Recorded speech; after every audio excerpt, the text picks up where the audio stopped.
Assalamualaikum warahmatullahi wabarakatuh. Salam sejahtera bagi kita semua. Yang saya hormati Bu Nike Larasati sebagai dosen pembimbing mata kuliah kewirausahaan, serta teman-teman yang saya banggakan. Di waktu ini, kelompok kami yaitu Baturan Wood Decor akan mempresentasikan hasil dari diskusi kelompok kami mengenai bisnis model kanvas serta analisis SWOT.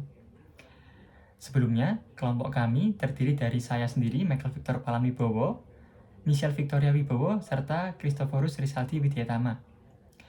Oke, tanpa berlama-lama, untuk poin yang pertama, kita akan membahas tentang bisnis model kanvas. Untuk materinya akan dijelaskan oleh teman saya, Mas Rizaldi. Waktu dan tempat, saya persilahkan. Selanjutnya saya akan menjelaskan mengenai bisnis model kanvas.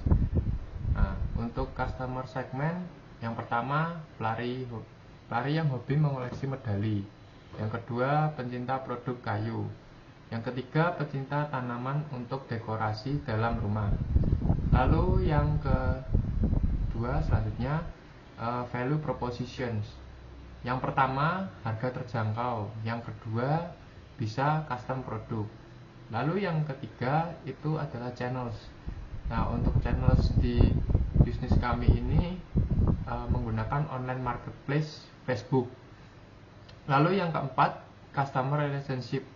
Untuk customer relationship dari usaha kami, yang pertama konten media sosial tentang referensi dekorasi ruangan. Lalu yang kedua, promo atau diskon produk. Selanjutnya, revenue streams. Untuk revenue streams dari usaha kami, yang pertama penjualan produk. Yang kedua, sisa potongan kayu dapat diolah menjadi produk lain. Yang ketiga, hasil limbah kayu. Selanjutnya adalah key resource. Key resource dari usaha kami, yang pertama aset fisik, meliputi mesin pemotong kayu. Terus yang kedua adalah human, meliputi tenaga kerja. Yang ketiga finance, meliputi modal. Yang terakhir hak intelektual, yang meliputi merek. Selanjutnya key activities. Key activities dari usaha kami, yang pertama produksi produk dari bahan kayu. Yang kedua, mempromosikan bisnis melalui media sosial. Yang ketiga, penjualan produk kayu. Lalu yang selanjutnya, key partners dari usaha kami itu cuma satu, yaitu supplier kayu palet. Terus yang terakhir adalah cost dari usaha kami. Yang pertama, biaya investasi, itu meliputi peralatan produksi. Yang kedua, biaya operasional, meliputi bahan baku, biaya promosi iklan. Terus yang ketiga itu biaya tetap, meliputi gaji, terus listrik. Ya, untuk yang poin selanjutnya yaitu analisis SWOT. Analisis SWOT sendiri dibagi menjadi 4, yaitu strength, weakness, opportunity, dan threat. Untuk strength sendiri kita punya 5 poin. Yang pertama, menggunakan bahan dari limbah kayu bekas sehingga ramah lingkungan. Jadi untuk kayu yang kita gunakan, kayu bekas pengiriman kapal biasanya teman-teman, yaitu kayu palet.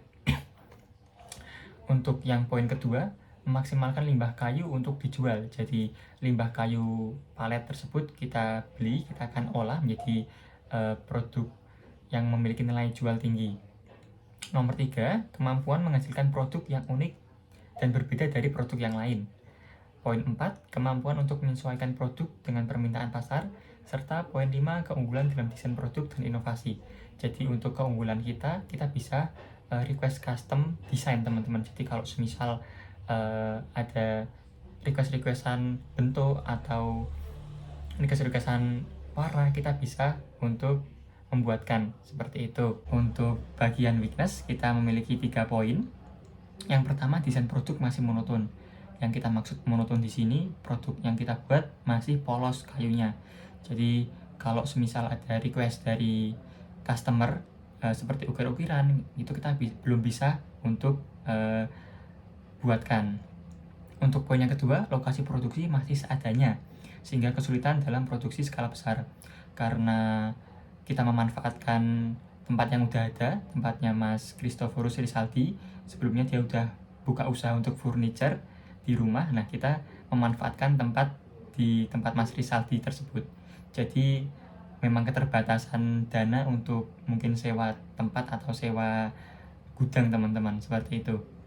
Untuk yang ketiga, keterbatasan dalam sumber daya manusia yang terampil dan berpengalaman. Jadi seperti yang poin pertama tadi, kita ada kekurangan untuk desain yang monoton. Jadi kita hanya bisa membuatkan desain custom, namun untuk kayunya sendiri masih kayu polos, jadi belum ada ukir-ukirannya, seperti itu. Ya, untuk bagian opportunity dibagi menjadi 4. Yang pertama, jumlah kompetitor di daerah sekitar masih sedikit. Dan yang poin kedua, memiliki peluang besar di bidang dekorasi kayu. Kenapa kita bisa bilang punya peluang besar dan kompetitor masih sedikit? Karena kebanyakan di daerah kita untuk pengrajin kayu menggunakan kayu jati. Jadi untuk harganya sendiri lebih mahal dibanding kayu palet yang kita gunakan. Yang kedua yaitu kebanyakan pengrajin membuat mebel teman-teman. Jadi untuk harga jauh lebih mahal dan masih sedikit yang membuat dekorasi dinding. Jadi itu kesempatan untuk kita masuk ke industri pembuatan dekorasi dinding ini. Poin yang ketiga, peningkatan permintaan pasar dalam industri dekorasi rumah.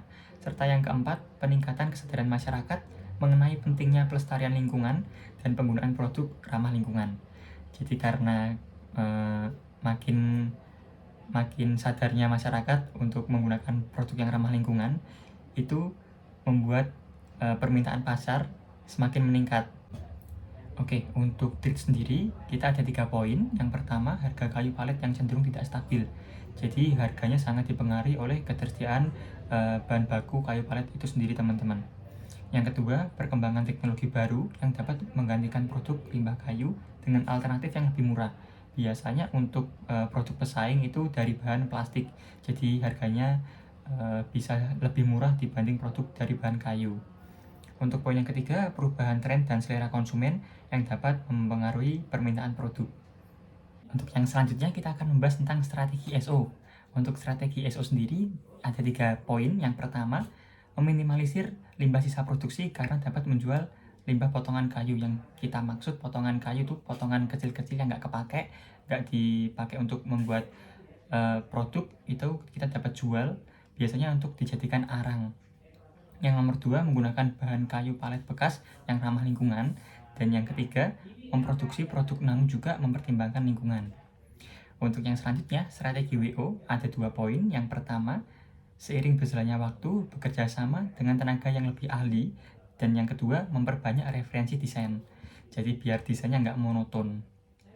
Untuk strategi ST sendiri ada 2 poin juga. Yang pertama, terus melakukan inovasi sesuai dengan tren dan keinginan konsumen. Yang nomor 2, melakukan kerjasama dengan pemasok kayu palet.